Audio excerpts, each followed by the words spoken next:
So, what made you move from TV to documentary and onto the subject of global health? Right, so I started off working in TV and feature films in New York. I worked on shows like Ugly Betty and House of Cards, and did that for a while balancing documentary work, knowing that I really wanted to break into documentary film. And so I self-funded my first project, which was called the World Cup Project, looking at how football is used for development and social change in different ways. It got distributed on an online VOD platform, which Sarah watched. And while I had nothing to do with, health in a sense, but it was, mostly about the power of access to, services and how that can change things. And I think Sarah saw that correlation in the filmmaking and in the fact it was in a lot of low resource settings. And then she gave me the opportunity to kind of make a film about global surgery. And I'll let you talk in 1 second, but having that opportunity while still working on a TV set, and flying out to Mongolia and then going back and doing the day job, really helped me make the right decision as to what I wanted to transition to. And I wouldn't be here today if it wasn't for the opportunity. Well, I very much say the same thing, because I had never set out to produce a film. In fact, I always say I didn't know I was producing a film until about 6 months into the production. But I think coming at it we met in the middle, and we were coming from a very different place. I was working at an NGO. The subject was global surgery, which is a really new emerging field of global health. It's pretty esoteric. It takes place behind closed doors. And we were just realizing how hard it was to communicate something. And then I had seen Lauren's work, and just, it seems very obvious in retrospect, but actually, I think it's the nature of this film festival. How do you not only tell somebody a message, how do you not only give them data, how do you hold them captive to an idea that they maybe haven't considered, but you need them not only to be informed about, you need them to take action around.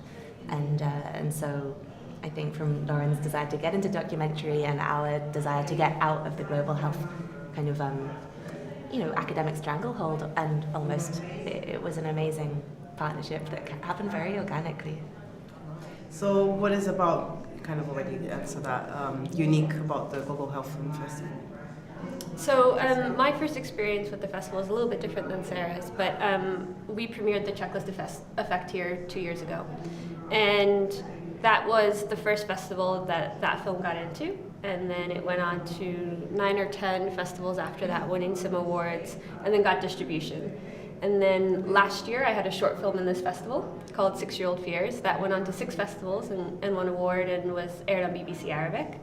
And then this is the first festival for Ashanti Kana. So I think that the timing of this festival, the relevance and the importance of it begins to snowball, and it starts to get the attention. And that's what festivals do, of all different shapes and sizes. It's amazing to be able to go to a big festival, like I was at IDFA earlier this year, but it is very easy to get lost in it, and it is very easy to walk away not seeing any films.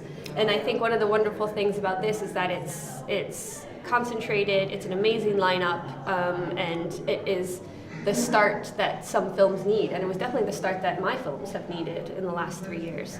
And Sarah's is a bit of a different experience of how she first came to the Global Health. Oh yeah, I guess there's 2 things, because the first one I was going to say that I think what I love about the vision of this festival is that it doesn't compromise on cinema quality, right? These are very good films that you're seeing. They, I think we've each cried a couple of times, and we are not emotional people. It's obviously not true. Well, for some people, I think there's topics and issues that they've been interested in, and maybe have been a bit too afraid to explore or to just, do any kind of academic research or something about. It kind of makes it tangible. So if you want to know what it's like to deal with someone's grief after, they have a brother who had killed themselves, that's a really hard thing to kind of just look up on the internet or to speak out loud. And there's a film in this festival that covers that. And I think by watching that, you can, whatever you might be suppressing, or you have empathy for someone else in that way. The film kind of does that in a way that just reading an article or watching a news report can't do. And there's so many different topics in this year's festival that kind of help bring you outside your comfort zones. You know, things relating to gender-based violence, about you know, choosing traditional or modern medicine. You know, definitely this year's festival, I think, challenges people's beliefs. And that's a very strange thing to have. It's something that is connected to healthcare, but it's true. I mean, we can be given all the prescriptions in the world, but at the end of the day, you know, what triumphs? Is it medicine or is it what we believe? And I think that's something really interesting. And so I think the films cover a wide range of things, and so there's something for everyone here, and there's things that you might not know that you would be really interested in, and you find that, yeah, actually I had no idea that is connected to me in a way. How does it bring audiences together? Oh, well, you're captive. I mean, I think you're people sitting in a room, and I know you're not supposed to talk during cinema, but I actually love the occasional whisper during a film, because you're having a conversation yourself on the screen that actually you're processing emotions all in a row, and I think it's an amazing way to share an experience. And you know, Lauren, I think, was going to talk about her film in a minute, but you know, there's immersion there. Like, how do you get to leave your body and be someone else somewhere else? I think there's very few other opportunities that we get to do that. Maybe reading a book, but that's not communicative and communal in the same way. And I think my favorite thing is to be like alone but together in a cinema. So we've both worked together before, and can we hear more about it? What's the project? Sure. So that was the film we did 2 years ago called The Checklist Effect. That took a year and a half. Longer, I think. Well, from 2014 to 2016. So 2 years. So it took 2 years for us to complete. And yeah, we worked together on some small stuff since then, but always looking to work together in a different way. I mean, I think you talk about films bringing people together. This film brought us together on the film. It brought us together to become friends. It brought us together to become flatmates. So it's amazing the people that you work with end up becoming, you know, your support network in different ways that you don't realize. And so, especially when you're working in documentary, I think it's a bit different than working on some of the bigger sets I have. Although, like, some of the crews I've worked with have been amazing as well. But your film, like, it is a film family. No matter if your set is 2 people or if your set is, you know, 200 people. It's pretty amazing. Yeah, and the partners that we sort of have worked with around the world as well for our film, I think the way that we were able to kind of be hosted and sort of absorbed into communities, it was such a incredible privilege, and I think also Lauren's network of, you know, it wasn't just us, there was the, you know, sound and editing and colouring and all of music and all these incredible people who, I think that's also what film can do. They gave their talents, and they gave it to a small NGO that could not afford to pay them, except in saying thank you very many times. And I think, yeah, the role of film for NGO, how you balance advocacy with entertainment is complicated, and it's not one to try lightly. And we had a lot of conversations about that. But yeah, I think incredible to have somebody that you can have these conversations with. You're here with Shanti Khan, and what's the message you want to put across with this film? So Shanti Khan is a film looking through the eyes of a Rohingya woman as she navigates the camps, looking for a little bit of serenity and peace. So the Rohingya camps host about 1 million refugees from Myanmar in Bangladesh currently. The camps were not originally set up to house this many refugees. They can't build anything with permanent structures. Their food is doled out to them, you know, on a monthly or bi-monthly basis. But more importantly, what I wanted to really focus on was that women face different things in crises than men. And not to say that one is better than the other, but that they're just different. And they have different responsibilities within, you know, their family and their immediate networks at times like this, and that they need support in a different way. Whether that is maternal health services, reproductive health services, psychosocial support, counseling for gender-based violence, and that it is really important that women can access these, not just, I mean, yes, within the camps, and I want to, but it would be great if the camps didn't even exist, because they could safely go home. which is another message is to governments that, you know, we can't ignore this million people population that's living somewhere because they're too afraid to go back.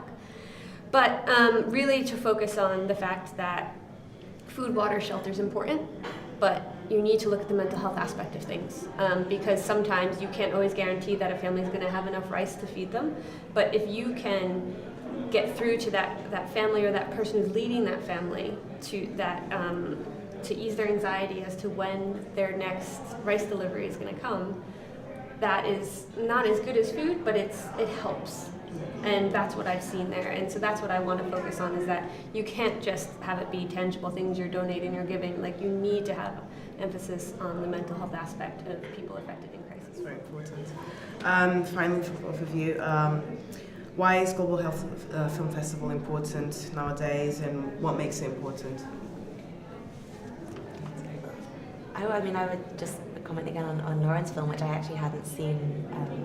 Usually, when we were living together, I got to be the little director's mouse and watch everything in progress. But I don't even know what the word is, how moved and shocked that we read about the camps and we read about the Rohingya crisis, and these are words that we see on a page. But Lauren has this incredible way, I think, of putting you where she is standing. So you weren't putting yourself in the film, but there were so many perspectives that I have never had to walk through a camp with a bucket that has a whistle for my safety and a bar of soap for my sanitation. And I was so transported and horrified and I hope galvanized. And so I think, that's a 27-minute film that gave me an experience that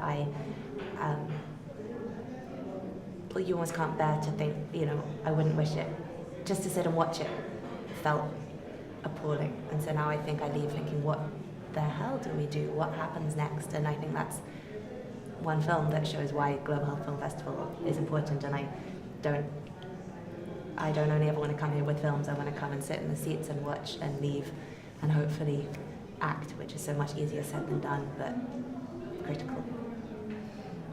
I think, on a side note, I can't watch my own film, Shantikana, without crying afterwards, but I think one of the most amazing things about the Global Health Film Festival is that it is in an epicenter of a place that really values healthcare. This is a country that allows healthcare to be accessible to everyone. It has a very strong global health network and support system here in London.